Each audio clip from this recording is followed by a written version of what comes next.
Hello students, how are you? I am Madhav Sharma, your physics faculty and welcome you to the video lecture of Pioneer School Patan।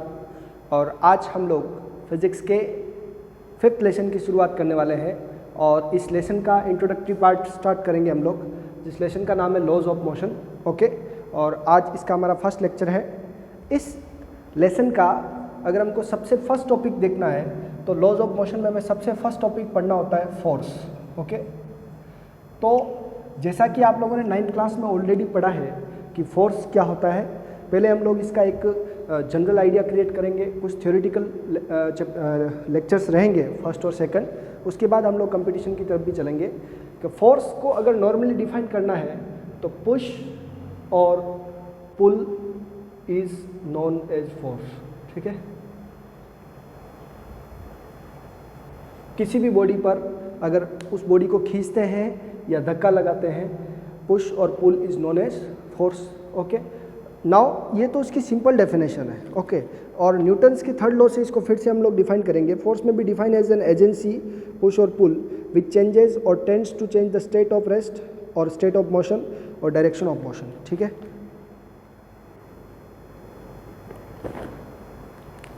Force का normal definition क्या है? Push और पुल। But फिर भी force क्या कर सकता है, तो वी कैन से कि इफेक्ट ऑफ फोर्स क्या है? इफेक्ट ऑफ फोर्स, बराबर। कि आप लोग इसका डेफिनेशन तो पूरा प्रॉपर्ली जैसा चाहे तो बुक से भी मिल जाएगी आपको, और मैं बता देता हूँ कि force is the agent. Force एक ऐसा एजेंट है जिसके थ्रू किसी बॉडी को रेस्ट से मोशन में ला सकते हैं, उसके मोशन को चेंज कर सकते हैं, या उसके मोशन के डायरेक्शन को चेंज किया जा सकता है। ओके, उसका शेप चेंज किया जा सकता है। तो there are some effects of force. First कि we can change the state of rest, we can change the state of rest और uniform motion.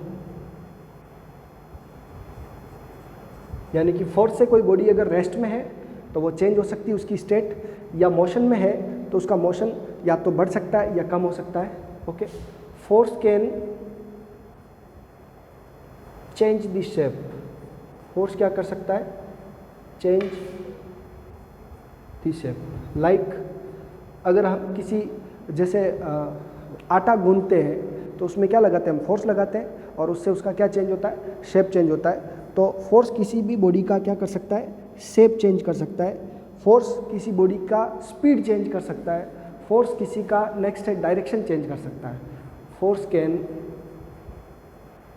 Change the direction of motion. ठीक है, समझ में आ गया? We can change the state of rest और uniform motion, और इसको कह सकते हैं कि चेंज इन स्पीड। ठीक है, उसके स्पीड में क्या हो सकती है? चेंज हो सकता है। उसको पहले स्पीड को इंक्रीज किया जा सकता है, डिक्रीज किया जा सकता है फोर्स से। Okay, force can change the shape, किसी बॉडी का शेप चेंज हो सकता है। ओके, और force can change the direction of motion. These are the 3 effects of force. Okay, तो एक थ्योरेटिकल पार्ट अपन ने स्टार्ट किया है। नाउ हम लोग देखेंगे कि इनर्शिया क्या होता है। Okay, so what do we mean by the inertia? Force के बारे में तो बात हो गई है। अगर हम देखें कि फोर्स को किसी बॉडी पर अप्लाई कर रहे हैं, ओके, ये बॉडी है, तो जब इस पे वेक्टर जरूर अप्लाई होगा कि दोनों बॉडी साथ में चल रही है, तो यहाँ पर जो F1 और F2 होंगे वो क्या हो जाएंगे? ऐड हो जाएंगे। ओके, अगर कोई बॉडी पर फोर्स कैसे हैं, ये इक्विलिब्रियम ऑफ फोर्सेज में हमको पढ़ना है वापस। इस पर F1 फोर्स ऐसे अप्लाई हो रहा है और F2 फोर्स ऐसे अप्लाई हो रहा है, तो यहाँ पर F1 माइनस F2 हो जाएगा जब इसका डायरेक्शन ऑफ मोशन ऐसा हो, और इधर की तरफ हो तो F2 माइनस F हो जाएगा। ओके, और इस तरीके से ही इसके वेक्टर लॉज सभी लगेंगे। दो फोर्स के बीच का एंगल हो F1 और F2, ओके, थीटा एंगल है, तो हमें क्या करना है? रिजल्टेंट फोर्स जो चाहिए तो F1 square plus F2 square plus 2F1 F2 cos theta. ये जो फॉर्मूले हमने वेक्टर में पढ़े हैं वो सभी फोर्स पे अप्लाई होते हैं, क्योंकि फोर्स क्या है? एक वेक्टर क्वांटिटी है। ओके, न्यूटन थर्ड लॉ में हम इसको पढ़ेंगे। तो इस चैप्टर में हम जो पढ़ने वाले हैं वो फोर्स पढ़ने वाले हैं, इनर्शिया पढ़ने वाले हैं, ओके, और न्यूटन्स लॉज ऑफ मोशन पढ़ेंगे। इसके अलावा लेटर ऑन हम अदर जैसे कंजर्वेशन ऑफ मोमेंटम देखने वाले हैं, फिर उसके बाद कोलिजन देखने वाले हैं। तो इस तरह के कुछ टॉपिक्स रहेंगे, इक्विलिब्रियम ऑफ फोर्सेस को पढ़ने वाले हैं, okay. So we will have so many topics here. जो हमने लामीज थ्योरम पढ़ी वो भी हमको पढ़ना रहेगा। फिर कुछ सिस्टम ऑफ बॉडीज जो मूव करेगी, जिनका फ्री बॉडी डायग्राम से उनको हम लोग पढ़ेंगे। उस पर काफ़ी सारे न्यूमेरिकल कंपटीशन में भी आते हैं, okay. So now what is inertia, topic is what is inertia, okay. और ये सबसे ज़्यादा माइंड करना है पूरी फिजिक्स में, ये वर्ड काफ़ी इंपॉर्टेंट है कि what is inertia. So inertia is the inherent property of a body. किसी भी बॉडी के अंदर ऑलरेडी जो उसने ले रखी है प्रॉपर्टी वो है, और it is due to its mass. किसके कारण होती है? उसके मास के कारण होती है। और इसके कारण होता क्या है, तो इसको डिफाइन अपन ऐसे करते हैं कि it is the inherent property of a body due to which it can resist the change in state of rest, state of motion और in the direction of motion. मतलब किसी भी बॉडी में अगर इनर्शिया है तो वो खुद में, यानी कि उसको जब आप धक्का देना शुरू करेंगे तो वो मोशन में आने में थोड़ा अपोज करेगा। वो चल रहा होगा तो उसको रोकने में आपको अपोज मिलेगा। वो चल रहा है तो उसका डायरेक्शन चेंज करेंगे तब भी आपको क्या मिलेगा? अपोज मिलेगा। और इसके जो सीधे सीधे एग्जांपल्स है वो ये है कि लाइक अगर हम किसी चीज़ को ऊपर रख रखा है और उसके नीचे की सरफेस को हटाते हैं तो वो किधर आती है? नीचे की तरफ आती है। ये उसके इनर्शिया के कारण होता है, ओके। और इसके सिंपलर एग्जाम्पल जो डेली लाइफ में हम लोग लेते हैं वो ये है कि जैसे आप व्हीकल में बैठे हैं किसी बस में, तो बस जब सडनली स्टार्ट होती है तो आपको पीछे की तरफ झटका लगता है, और जब बस अचानक से रुकती है तो हमको आगे की तरफ झटका लगता है। ये जो है वो सब किसके एग्जाम्पल है? इनर्शिया के एग्जाम्पल है। फर्स्ट वाला इनर्शिया ऑफ रेस्ट है और सेकेंड वाला इनर्शिया ऑफ मोशन है, ओके। बस जब किसी टर्न पर, शार्प टर्न पर मुड़ती है तो हम बाहर की तरफ झुकते हैं, ये जो है वो inertia of direction of motion है। सो इनर्शिया के 3 टाइप होते हैं, okay. So what is inertia? We will define it to the inherent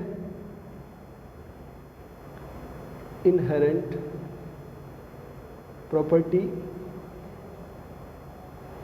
of a body due to which it resists the change in state of rest or motion or direction of motion.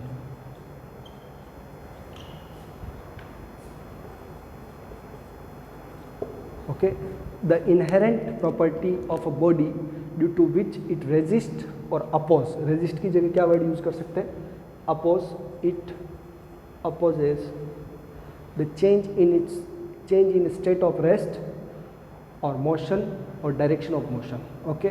मतलब इन तीनों में, चाहे तो उसकी rest की state में, चाहे उसकी मोशन की स्टेट में, चाहे उसके डायरेक्शन ऑफ मोशन में, जो चेंज को अपोज करेगा इसको हम क्या कहेंगे? इनर्शिया कहेंगे, ओके। समझ में आ गया?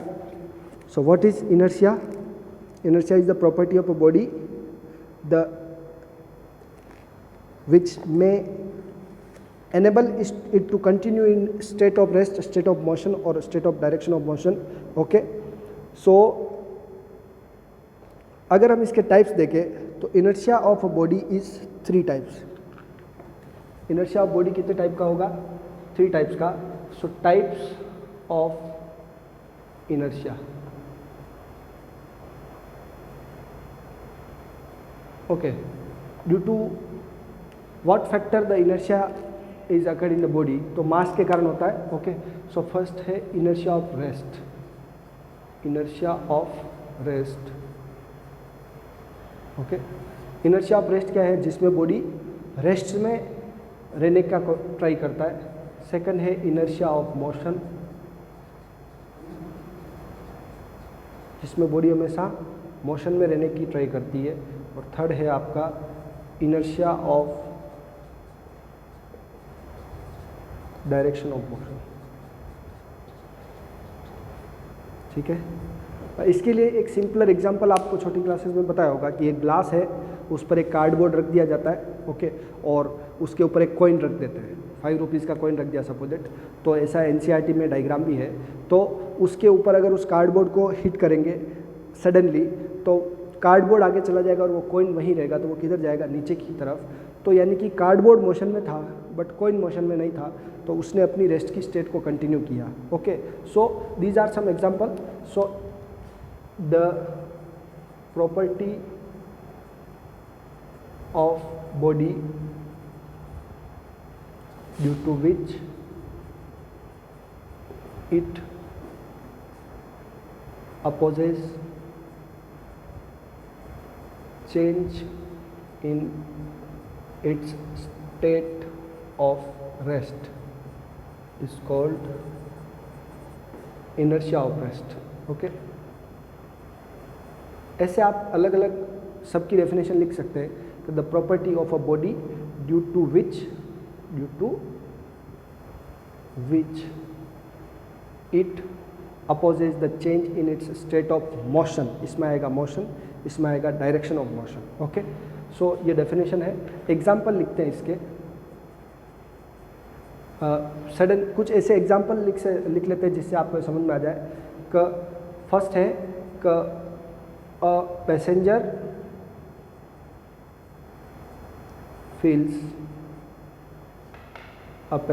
Feel backward jerk when bus starts suddenly। ठीक है, तो क्वेश्चन आ जाएगा why does a passenger feel backward jerk when the bus start suddenly, तो due to inertia of rest. ठीक है, सेकंड एक और लिख लेते हैं कि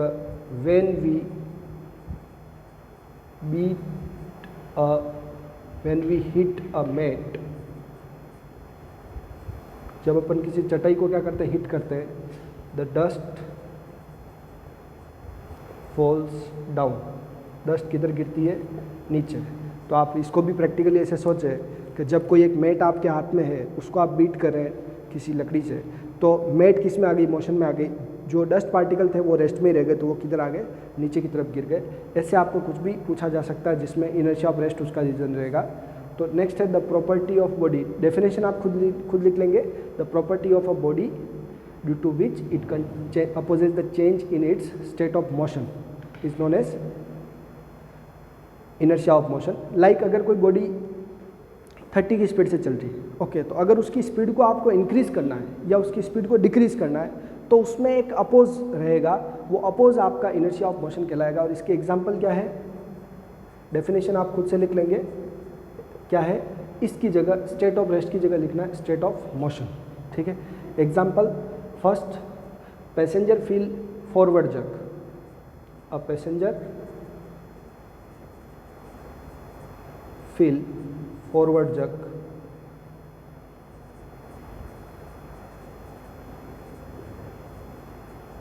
when बस स्टॉप्स सडनली। जब बस सडनली रुक जाती है तो पैसेंजर को कैसा जर्क लगता है, फॉरवर्ड जर्क। ठीक है, और भी आप ऐसा कह सकते हैं कि किसी भी चलती हुई चीज़ को अचानक से रोका जाए तो वो किस तरफ, आगे की तरफ उसको एक झटका लगेगा। तो ये सब, जिसे अगर आप किसी चीज़ को ज़ोर से मूव कराएंगे तो कुछ चीज़ें ऐसी होगी जो उससे हट जाएगी। ओके, तो वो भी क्या है, इनर्शिया ऑफ मोशन है उसका। मोशन में है बट उस मोशन को कंटिन्यू नहीं कर पा रही है। नेक्स्ट है डायरेक्शन ऑफ मोशन। तो इस जगह आ जाएगा it's state of its direction of motion opposite the change in its direction of motion is called inertia of direction of motion. तो इसके एग्जांपल हो जाएंगे eight turn at a turn on road, the passenger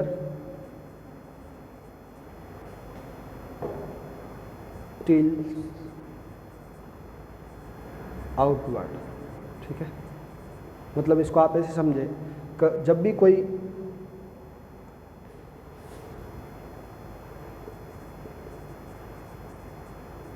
किसी भी vehicle में जब कोई passenger होता है तो किसी टर्न पर वो किधर बाहर की तरफ झुकता है।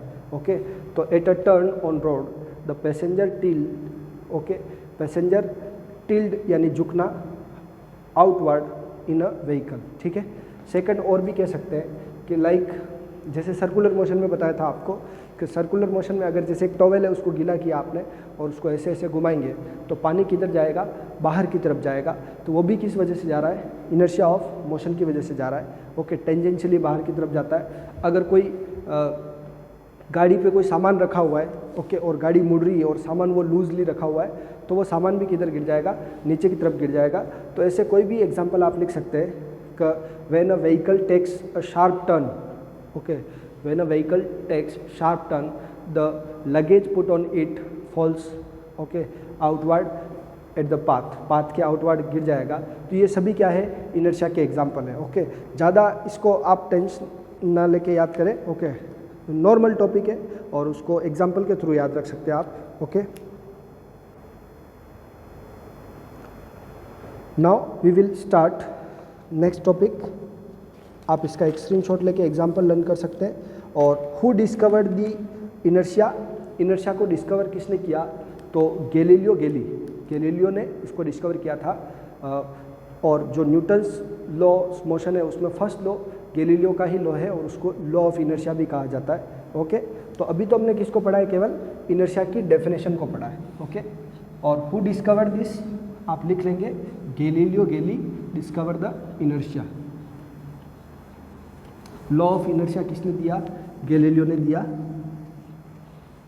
और उसी को एज इट इज़ कॉपी करके न्यूटन ने वापस दो और लॉज उसमें ऐड करके दिए थे। ओके, नेक्स्ट लेते हैं हम लोग topic Newton's laws of motion. But before discussing the Newton's laws of motion हम मोमेंटम मोमेंटम डिस्कस कर लेते हैं। ओके, ताकि न्यूटन्स लॉज में इसको एक्सप्लेन करने में ठीक रहेगा। सो हम एक टॉपिक लेते हैं लीनियर मोमेंटम। क्या लेते हैं, लीनियर मोमेंटम। ऑलरेडी आपको इसका जिक्र पहले डायमेंशनल फॉर्मूले में आ चुका होगा, ठीक है। तो the product of mass and velocity, velocity और मास का जो प्रोडक्ट होता है इज कॉल्ड मोमेंटम या लीनियर मोमेंटम। ओके, नाउ किससे डिनोट करते हैं, it is denoted by P.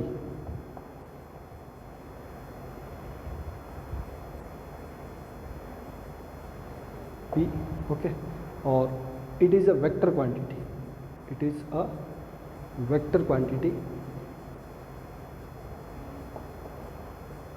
Okay, so linear momentum को अगर लिखें, लीनियर मोमेंटम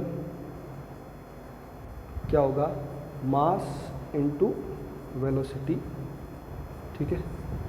सो लीनियर मोमेंटम को p से लिखा जाए तो ये आपका m इंटू वी होगा। ओके, और क्योंकि मास तो स्केलर है लेकिन वेलोसिटी कैसा है, वेक्टर है, तो मोमेंटम भी कैसा रहेगा, वेक्टर रहेगा। Okay, now SI unit of is mass की यूनिट किलोग्राम, वेलोसिटी की metre per second. So SI unit is kg metre per second. Okay, now direction की बात की जाए तो direction of momentum is along velocity. जो momentum का direction होगा वो किस तरफ रहेगा, वेलोसिटी के अलोंग रहेगा। जिस तरफ बॉडी की वेलोसिटी रहेगी उसी तरफ उसके मोमेंटम का डायरेक्शन रहेगा। Okay, so this is all about linear momentum. किस लेटर से डिनोट करेंगे इसको, पी से। समझ में आ गया, मास किस में होना चाहिए, किलोग्राम में, और वेलोसिटी किस में होनी चाहिए, मीटर पर सेकंड में। सो वेक्टर फॉर्म में लिखे तो p is equal to mass into velocity, ऐसा भी लिखा जा सकता है। Okay, this is all about linear momentum. Next अब हम न्यूटन्स लॉज स्टार्ट करते हैं। ओके,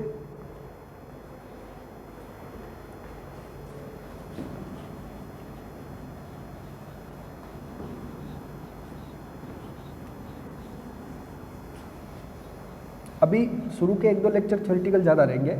ओके, क्योंकि अब लेसन को स्टार्टअप में है लेसन स्टार्टअप में तो ऑब्वियस ही बात है थ्योरेटिकल कॉन्सेप्ट थोड़े ज़्यादा रहेंगे. So we will start Newton's laws of motion.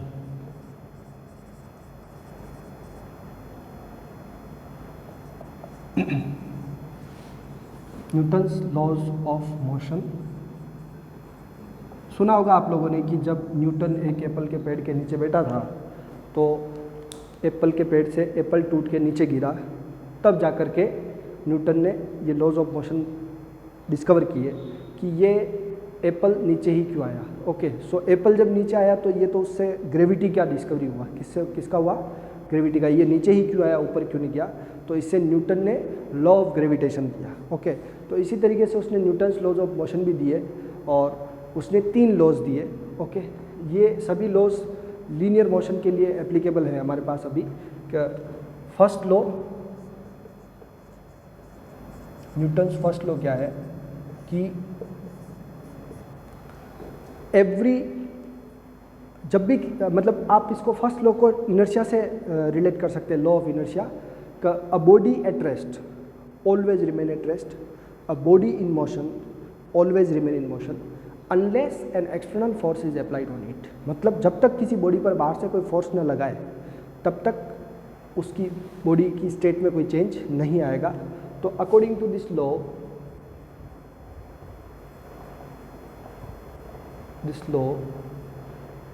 a body at rest always remain at rest. ठीक है, a body in motion will always remain in motion unless an external unbalanced force is applied on it. ठीक है, मतलब एक body जो rest में है वो हमेशा रेस्ट में रहेगी, एक बॉडी जो मोशन में है वो हमेशा मोशन में रहेगी जब तक उस पर कोई unless and external unbalanced force is applied on it. ये इस वर्ड का मीनिंग समझने की कोशिश करें कि एक्सटर्नल अनबैलेंस्ड फोर्स का मतलब लाइक ये बोर्ड है. ओके, अब ये बोर्ड अभी किस में है? रेस्ट में है. मैंने मेरी मर्जी से इस पर एक फोर्स लगाया, ऐसे मैं इसके टच हो रहा हूँ, ऐसे क्या लग रहा है इस पर फोर्स, बट ये मोशन में नहीं है क्योंकि मेरा फोर्स जो है वो अनबैलेंस्ड फोर्स नहीं है. इसका जो भी इनर्शिया है, इसका जो भी अपोज है, इसका जो भी रिएक्शन फोर्स है, इसका जो भी फ्रिक्शन है, या जिस भी केस की हम बात करेंगे तो वो उसको बैलेंस उसके वैल्यू से ज़्यादा नहीं हो पा रहा है. ओके, लाइक मेरे पास ये पेन है, मैं इस पेन को धक्का दूंगा ये चला जाएगा. ओके, देखिए जा रहा है. और अगर मैं इसको केवल टच करके रखा है तो नहीं जा रहा है. मतलब क्या हुआ कि जब तक आप जो फोर्स अप्लाई कर रहे हैं, फोर्स अप्लाई करने से मोशन नहीं होगा. जब तक अनबैलेंस्ड फोर्स अप्लाई नहीं होगा तब तक मोशन स्टार्ट नहीं होने वाला है. ओके, यानी कि आपको किसी भी मोशन को स्टार्ट करने के लिए अनबैलेंस्ड फोर्स चाहिए. ओके, यानी कि नेट फोर्स जीरो नहीं होना चाहिए, कुछ ना कुछ उसकी वैल्यू आनी चाहिए. ओके, हर बॉडी के अंदर एक फोर्स होता है जो उसका अपोज में लगता है मोशन के. लाइक कोई खड़ा है बॉडी तो उस पर फ्रिक्शन लग रहा है, उस पर ग्रेविटी लग रहा है. ओके, तो उसको मोशन में लाने के लिए कुछ ना कुछ उसको फोर्स लगाना पड़ेगा. तो वो फोर्स कैसा होना चाहिए? एक्सटर्नली अप्लाइड अनबैलेंस्ड फोर्स होना चाहिए. ओके, 9th क्लास से इस स्टेटमेंट को आप रटते हुए आ रहे हैं. ओके, अभी थोड़ा सा अच्छे से याद कर लेंगे इसको कि जब कोई बॉडी रेस्ट में है तो वो रेस्ट में रहेगी, जब कोई बॉडी मोशन में है तो वो मोशन में रहेगी unless an external unbalanced force is applied on it. ठीक है, जब तक उस पर बाहर से कोई अनबैलेंस्ड फोर्स अप्लाई ना हो. और it is also known as, इसको क्या कहा जाता है? लॉ ऑफ इनर्शिया भी कहा जाता है. It is also known as law of inertia. ठीक है, तो जो इनर्शिया में हमने पढ़ा वो सब इसी लॉ के अंदर आता है. ओके, और इसके एग्जाम्पल आप कोई से भी लिख सकते हैं. तीनों मिला के जो एग्जाम्पल थे वो इसमें आप इंक्लूड कर सकते हैं. तो जैसे फर्स्ट वाला एग्जाम्पल, जब सडनली बस स्टार्ट होगी तो पीछे की तरफ जग लगेगा उसको. जब सडनली बस स्टॉप होगी तो उसको आगे की तरफ जग लगेगा. शार्प टर्न पर आउटवर्ड वो टिल्ड होगा. ऐसे और भी जो एग्जांपल है, लाइक चटाई को बीट करेंगे तो क्या होगा, उसमें डस्ट नीचे गिर जाएगी. ये सभी किसके एग्जांपल है? फर्स्ट लॉ के एग्जांपल है. Okay, so a passenger feel backward jerk when bus starts suddenly। ठीक है, ये किसका एग्जांपल है? इनर्शिया ऑफ रेस्ट में, तो वो इसी में आ गया। ठीक है, सेकंड,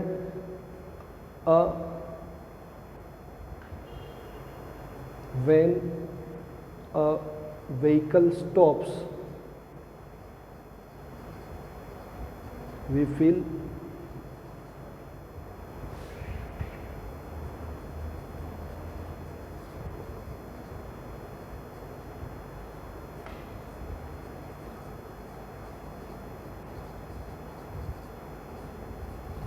जब भी कोई व्हीकल सडनली स्टॉप होगा, when a vehicle stop suddenly we feel forward jerk. ये सभी किसके एग्जाम्पल है? फर्स्ट लॉ के एग्जाम्पल है। ओके, और when a tree, when we shake a tree, when we shake the branches of tree, leaves false.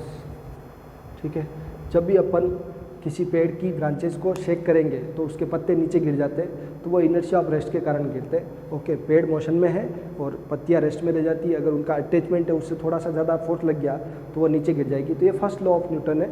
Okay, और इसके example आप लोगों ने अच्छे से देख लिए होंगे। नाउ सेकंड लॉ की तरफ चलते हैं, और सेकंड लॉ में हमें क्या पढ़ना होता है? मोमेंटम के बारे में रहता है, तो इसको मैं हटा रहा हूँ और सेकंड लॉ के बारे में स्टेटमेंट नोट करते हैं।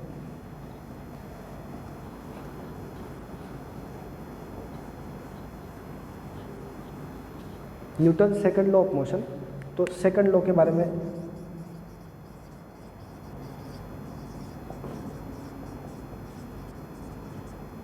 देखिए, इक्वेशन ऑफ मोशन से इसको कंफ्यूज ना करें, वो इक्वेशन है ऑफ मोशन और ये क्या है? लॉज ऑफ मोशन है।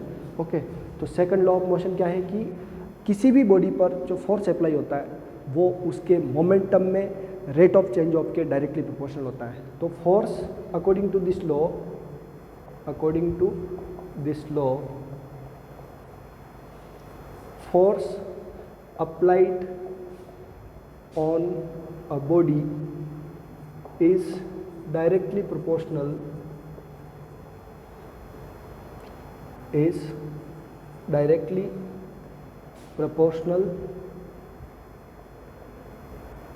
to the rate of change of momentum पर यूनिट टाइम। ओके, समझ में आ गई बात? तो फोर्स जो होता है वो किसके डायरेक्टली प्रोपोर्शनल होता है? Force on a body is directly proportional to the rate of change of momentum per unit time. ठीक है, तो आप ये कह सकते हैं force is directly proportional to rate of change of momentum.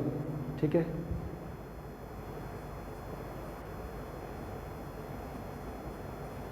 With respect to time. तो force को अगर F से लिखा जाए, मोमेंटम को P से लिखा जाए, तो रेट ऑफ चेंज ऑफ को d बाई dt से लिखते हैं, तो ये आ गया dp by dt। Okay, so we can say कि यहाँ पर इसको एक डिफरेंशियल फॉर्म से ही मैं डिराइव कर रहा हूँ, तो F is equals to K constant आ गया और dp बाई dt। ओके, और since P is equals to क्या होता है? Mass into velocity. तो मास अगर कॉन्स्टेंट है तो हमारे पास ये आ गया k की value 1, if k is equals to क्या है? 1, तो d by D T of m into V. Okay, so आप जानते हैं कि m क्या है? कांस्टेंट है, बाहर आ जाएगा, और D V by D T rate of change of velocity को हम क्या कहते हैं? D V by D T को क्या कहते हैं? एक्सीलरेशन कहते हैं।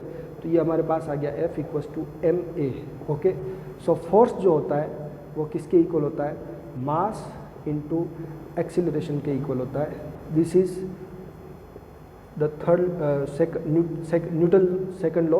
Okay, this is the second law of Newton या Newton second law of motion.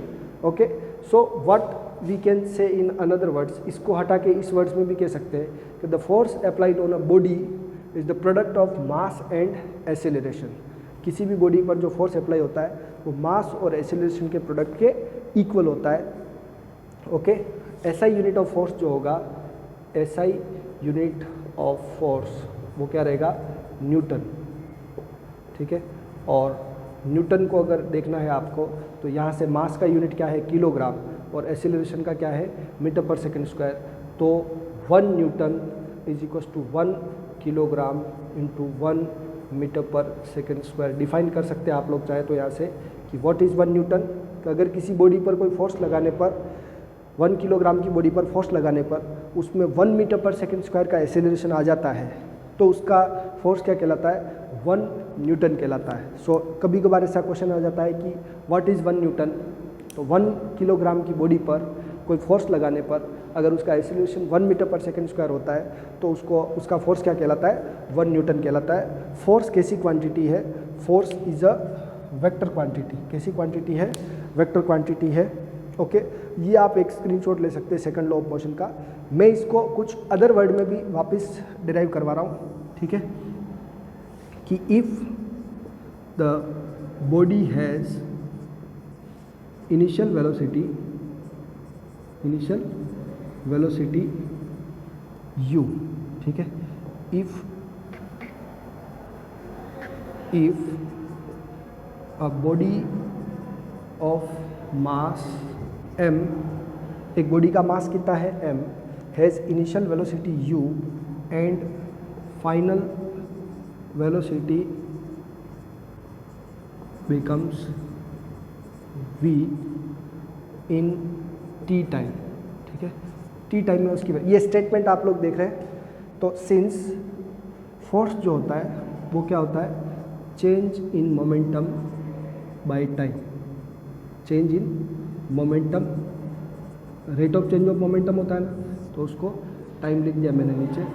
Okay, तो चेंज इन मोमेंटम मतलब फाइनल मोमेंटम आपका क्या है, mv। ओके, इनिशियल मोमेंटम आपका क्या है, mu, और टाइम कितना लगा आपको, t। ओके, सो ये हमारे पास डायरेक्टली प्रोपोर्शनल का साइन चल रहा है। ओके, तो f, now f is equals to k, m common, v minus u by t। हमारे पास v माइनस यू क्या होता है, सिंस ये फॉर्मूला याद रखेंगे आप लोग, since v minus U by T हमारे पास फर्स्ट इक्वेशन ऑफ मोशन से क्या होता है, a होता है। तो हमारे पास f इक्वल्स टू क्या आ गया, k m a।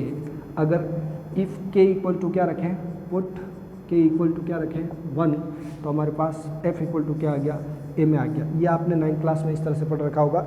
डिफरेंशिएशन आपने 11th में पढ़ा है, तो अभी अपन ने डिफरेंशिएशन से इसको देखा है। बाकी आप चाहे तो चेंज इन मोमेंटम मतलब mv minus mu by T, इस फॉर्मूले पे भी क्वेश्चन आते हैं। ओके, और इस पे भी आते हैं। ओके, और डिफरेंशिएशन वाले पे भी आते हैं। ओके, तो initial final momentum minus initial momentum, ये आप लोग एक स्क्रीनशॉट ले लेंगे। फिर मैं आपको फोर्स के 2-3 फॉर्मूले जो आपको लर्न रखने न्यूमेरिकल के लिए वो बता देता हूँ। ये पोर्शन उसका डेरिवेटिव पार्ट था और वो एक और फॉर्मूला निकालने के लिए था। ओके, सो फोर्स के लिए किस फॉर्म में क्वेश्चन हो सकता है, सिंपल क्वेश्चंस की बात करेंगे अभी अपन। तो force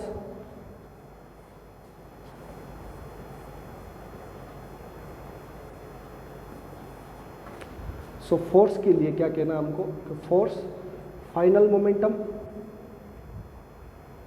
minus initial momentum divide by time. ठीक है, तो आप इस फॉर्मूले को ऐसे भी कह सकते हैं, F equal to P F minus P I divide by T, या इसी को एक और लैंग्वेज में कहा जाए तो F is equal to M V minus M U by T. ठीक है, ये फॉर्मूला याद रखना है जो उधर अभी बनाया था अपन ने। दूसरा F is equal to M A, mass into acceleration, और F equal to D P by D T, rate of change of momentum. Okay, और इसी फॉर्मूले को और आगे लिखा तो F equal to M bracket में v माइनस यू बाई टी। तो आप फॉर्मूला वही है, कोई नई बात नहीं हो रही है। अगर मोमेंटम ही दे दे तो दोनों को माइनस करके डिवाइड बाय टी करना है। अगर मोमेंटम नहीं देके उनकी वेलोसिटी और मास दोनों दे दे तो इससे निकालना है। ओके, चाहे इससे भी निकाल सकते हैं, और मास और एक्सेलरेशन दे दिया तो इससे निकाल लेंगे। और फिर अगर p का कोई फॉर्मूला दे दिया जो टाइम की फॉर्म में है तो हम उसको डिफ्रेंशिएट करके भी फोर्स निकाल सकते हैं। ये सभी फॉर्मूले किसके लिए हैं, फोर्स के लिए हैं। नाउ अब हम लोग इसके बारे में थोड़ी सी और बात पढ़ने वाले हैं। इसका आप स्क्रीनशॉट ले सकते हैं चाहे तो। ओके,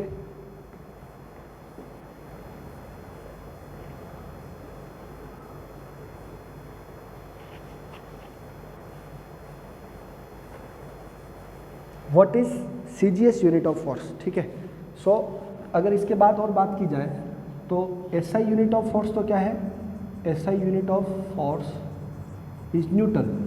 ठीक है, is newton, but CGS unit क्या है, CGS unit of force is dyne, DYNE। ठीक है, बराबर। तो एक डाइन में कितने न्यूटन होते हैं, एक न्यूटन में, तो 1 Newton is equal to 10⁵ dyne, ये आपको ध्यान रखना है। ओके, सो डाइन क्या होता है और न्यूटन क्या होता है, तो न्यूटन के लिए लिखा था kg मीटर पर सेकेंड स्क्वायर, और इसके लिए होता है ग्राम सेंटीमीटर पर सेकेंड स्क्वायर। ठीक है, डाइन के लिए ये बात हो गई, समझ में आ रही बात। तो ये रिलेशन हम डायमेंशनल फॉर्मूले से ऑलरेडी निकाल चुके हैं, बट 1 डाइन अगर आपको चाहिए तो वो क्या होगा, 10⁻⁵ न्यूटन। ये रिलेशन भी याद रखेंगे आप लोग। नाउ जो फोर्स का कुछ और यूनिट्स होते हैं, उन अदर यूनिट्स के बारे में भी हम लोग बात कर सकते हैं। तो फोर्स को जैसे एक तो वेट में मेज़र कर सकते हैं। ओके, तो वो लिखा जाता है kgf। क्या लिखा जाता है, kgf। तो व्हाट इज़ 1 kgf। ठीक है,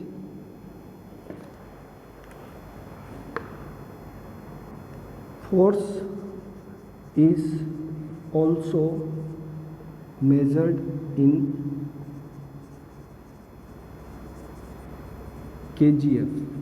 ठीक है, what is kgf, kilogram force, 1 kilogram पर लगने वाला। तो kgf क्या होता है, वेट ऑफ 1 किलोग्राम बॉडी। ठीक है, तो kgf के लिए अगर बात की जाए, व्हाट इज 1 kgf, तो जहाँ पे आपका F = ma चल रहा है वहीं पे mg आ जाएगा। ओके, सो m × g, सिंस m कितना लेना हमें, 1 kg लेना है। ओके, और g कितना आपका 9.8 मीटर पर सेकेंड स्क्वायर। ओके, तो 1 kgf क्या होगा, 1 kgf की वैल्यू 1 किलोग्राम × 9.8 मीटर पर सेकेंड स्क्वायर। तो आपको सीधा याद रखना है कि 1 kgf की वैल्यू 9.8 न्यूटन के इक्वल होती है। ठीक है, 1 किलोग्राम फोर्स की वैल्यू कितनी होती है, 9.8 न्यूटन। ओके, समझ में आ गया आप लोगों को। 1 किलोग्राम का वेट कितना होता है, तो 1 kgf, जो फोर्स की kgf यूनिट भी रहती है। ओके, और व्हाट इज़ वेट, तो वेट क्या होता है, mg। क्या होता है, mg। समझ में आ गया। नाउ अब हम कुछ क्वेश्चंस देख लेते हैं। ये जो पढ़ा उस सपर पे कि kgf कितना है, 9.8 न्यूटन, और mg क्या रहेगा, वेट रहेगा। सो कुछ क्वेश्चंस लगा लेते हैं हम लोग कि if a force applied on a body of mass 5 kg changes its speed from 2 meter per second to 10 meter per second in 5 second या in 2 सेकंड। ठीक है, then what is force. Question simple ही है, direct सभी values given है आपको। तो body का मास क्या है, तो हमेशा क्वेश्चन करते समय आपको क्या ध्यान रखना है, गिवन क्या है आपको, तो गिवन है मास 5 kg। ठीक है, इनिशियल वेलोसिटी अगर रेस्ट से स्टार्ट करता है तो 0, बट 2 से स्टार्ट हो रहा है, और फाइनल वेलोसिटी क्या उसकी v = 10 metre per second. Okay, now time कितना लगा उसको, 2 सेकंड। ओके, सो सीधा है हमारे पास कि फोर्स = ma होता है ना, क्या होता है, ma। ओके, और a को क्या लिखते हैं, v - u/t, mv - u/t। चाहे तो आप अलग से एक्सेलरेशन निकाल के भी इसमें पुट कर सकते थे। तो हमारे पास क्या आ गया, 5 × v कितना, 10 - 2 / 2। ओके, ये आ गया हमारे पास 5 × 8 / 2, ये 4 आ गया, 5 × 4 = 20 न्यूटन हमारा फोर्स का आंसर आ गया। ठीक है। So very simple question over here. Force भी कैसी क्वांटिटी, वेक्टर, तो वेक्टर के सभी क्वेश्चंस भी इसमें आ सकते हैं। नेक्स्ट लेक्चर में आपसे मिलता हूँ मैं, ओके। यहाँ तक के टॉपिक को आप पढ़े। न्यूटन्स थर्ड लॉ हमारा कल के लेक्चर में रहेगा, बट हम कल न्यूटन सेकंड लॉ पर प्रैक्टिस करेंगे क्वेश्चंस, और फिर थर्ड लॉ स्टार्ट करेंगे, ओके। मिलते हैं नेक्स्ट लेक्चर में। Bye bye, enjoy yourself.